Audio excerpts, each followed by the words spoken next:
Je vous mets en garde. On n'arrive pas à se lever tous les matins pour aller au travail, uniquement pour gagner sa vie. Si on n'a pas quelque chose qui vous porte de plus que ça, quelque chose qui vous dépasse.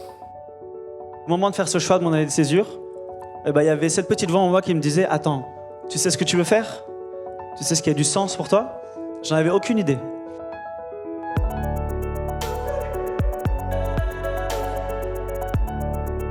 Pour la première fois, HEC lance sur l'ensemble de ses étudiants le programme Purposeful Leadership en mettant la quête de sens au cœur même de sa scolarité. Avant même de rentrer sur le campus d'HEC, les étudiants sont placés dans cette situation de réflexion sur ce qu'est un leader responsable dans l'économie complexe dans laquelle ils auront évolué. Ce qui a été hyper intéressant, c'est de voir le leadership, c'est sûrement présent depuis toujours dans ces écoles de commerce. Et la quête de sens, c'est une adaptation aux nouvelles problématiques. La première année se déroule en 3 temps. Un premier temps expérientiel avec une expérience forte vécue soit au Mont-Saint-Michel, soit à Saint-Cyr-Coët-Quidan, soit à Chamonix. L'idée, c'est de vivre même physiquement ces questionnements. Ce sujet du sens de la raison d'être, il se décline à un niveau individuel. La question qui se pose, c'est qu'est-ce qui fait sens pour moi? Pourquoi est-ce que je travaille? Quelle est la mission que j'ai envie de me donner à moi-même? Et donc, il est important d'avoir un moment de pause pour développer un projet professionnel, un projet de vie. Se connaître, c'est prendre de meilleures décisions, c'est aussi embarquer mieux les collaborateurs et assurer la pérennité de l'entreprise. Ici, à Saint-Cyr, les différents points sur lesquels on va travailler, ça va être sur la dimension de l'action collective.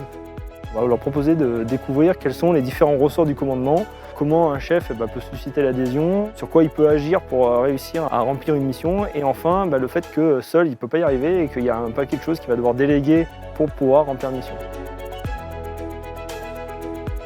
Non seulement on rencontre les autres comme dans un week-end d'intégration, mais en plus on apprend quelque chose sur nous et avec les autres. On voit aussi que cette notion de raison d'être, elle est très liée à ce questionnement de la contribution de l'entreprise aux grands enjeux actuels. En l'occurrence à Chamonix, un grand défi qui nous saute aux yeux, c'est évidemment celui du réchauffement climatique. Et donc, quelle est la contribution de l'entreprise à une limitation de ce réchauffement climatique? J'ai trouvé finalement ce massif à la fois très beau, très grand, mais éminemment fragile. Ça nous fait prendre conscience de notre responsabilité. Rencontrer des gens qui ont des enjeux aussi vitaux, toutes les problématiques environnementales liées à la vallée de Chamonix et de gestion de ces défis locaux, ça m'a ouvert les yeux sur ce qu'un acteur économique peut faire.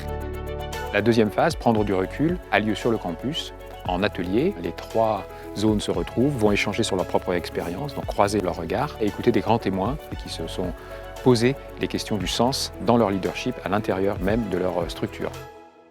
Je trouve très courageux ce que vous faites ce soir et ce que vous avez fait depuis quelques semaines, d'écouter des intervenants sur la notion de sens et de leadership.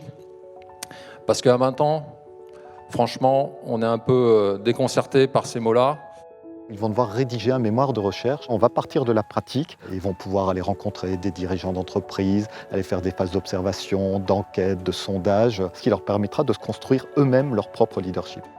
Dans les écoles, on apprend très bien les techniques, mais tout ce travail sur quel est le sens de notre action, pourquoi travaille-t-on et comment veut-on travailler, ça c'est quelque chose qui est urgent et vital. C'était un petit peu absent et j'ai trouvé qu'on pouvait faire la différence en préparant mieux les leaders de demain à être les leaders dont le monde a besoin. Mais attendez, qu'est-ce qui a du sens? Est-ce que c'est de maximiser un taux de rentabilité pour les investisseurs ou de leur demander d'accepter une rentabilité suffisante pour que le monde ait plus de chances de basculer dans le bon sens pour nous, pour vous, pour nos enfants?